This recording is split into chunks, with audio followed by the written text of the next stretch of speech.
But moving now to our special debate, no work, no pay. Why should our MPs be paid when nothing actually happens in Parliament? What is the deterrent that can be used to ensure that Parliament functions? Let's just look at a quick look at these figures before we go into the debate.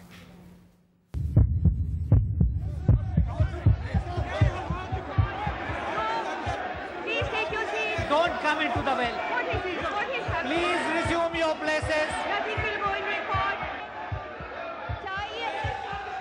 House stand adjourned. The House is adjourned till 12:00 hours. When there is no work on that day, you don't get the pay. There is a lost force. I don't find any importance to talk about them. That principle must be applied to the parliamentarians as well. This is for a parliamentary affairs minister to take a view on.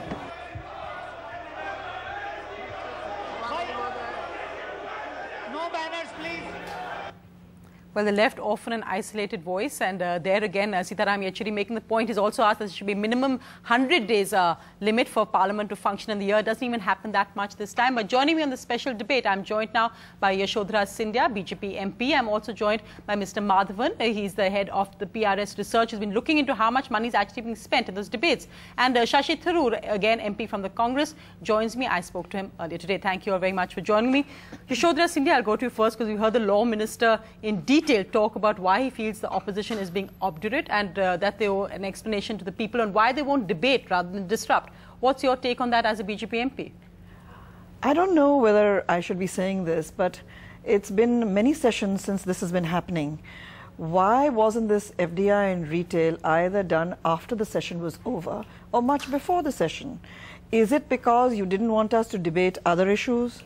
Is it because you wanted to close down the House because you knew that there was going to be opposition to this? The very fact of opposition is not just from the BJP as opposition voices, but it's also coming from the state levels, from your allies, from your own party people in Kerala.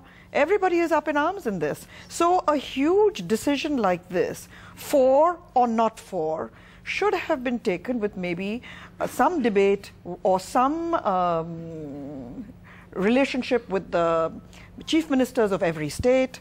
You should have talked to some people, you should have talked to the BJP and the opposition, or you should have done this after Parliament was over. So you're saying it's a diversionary tactic. Fine, but as the government says, as Congress MPs say, why not debate this on the floor of the House and make that point there? Why disrupt? Because I think there are many issues right now coming into this. There is the Telangana issue coming majorly into this, and this is a decision that the state government has to make in Andhra. And just like Mayawati made the decision in UP, I don't understand what the problem is with the Congress government in Andhra. The Telangana issue is a burning issue. People have died for this cause. And at some point, somebody is going to have to make a decision on this. So before you can raise any voices, the Telangana people have already jumped in because, Sonia, where is the forum to address? There is not a single forum where they've not been able to address the centre. So, in fact, Mr. Madhavan, let me bring you here on this when we look at disruption versus debate. The point, I think, which many people have made, that if you're in a party with maybe 1 or 2 MPs, yet there's a lot of lung power, there's a lot of shouting power, you can get in other MPs on a cause like Telangana. It's very easy to disrupt Parliament, and it's a fast way to get media attention to your cause. Have you seen that that's what's been happening more and more over the last few sessions, that disrupt Parliament and make sure your cause makes headlines? Yes, definitely. That happens, and partly because that actually gets headlines rather than the good debates. And I actually have a point of disagreement about this 2 crore per day figure. Right. Because how is that calculated? All you are doing is total budget of Lok Sabha, divide that by number of days, working days. That's not the relevant number. The relevant number is that if you are delaying, let us say, a debate on education reform, yes, 1 year of college kids don't get your higher education reform. That's a few million people. If you are delaying GST by a year, whatever benefit GST is going to give, maybe 1% of GDP, that gets delayed by a year.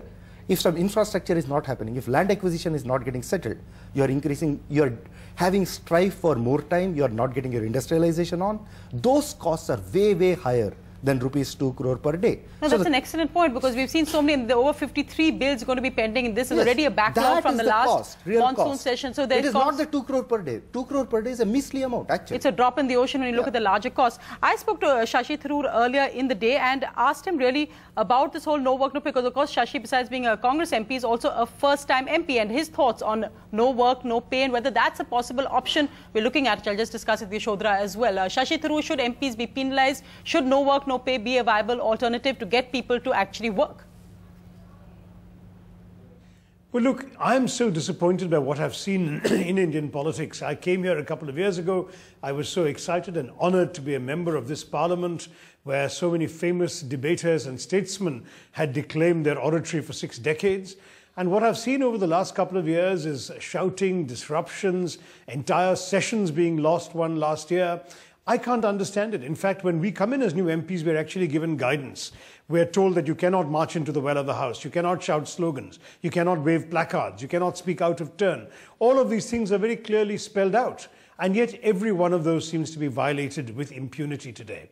And what frustrates me is that I remember as a child seeing photographs in the newspapers of Raj Narayan being carried bodily out of the House for violating one of these rules, speaking out of turn or something. We don't seem to have any punishment. NDTV's cricket app, Android and iPhone, fastest scorecard, special analysis, and much more. Download free. ndtv.com/apps.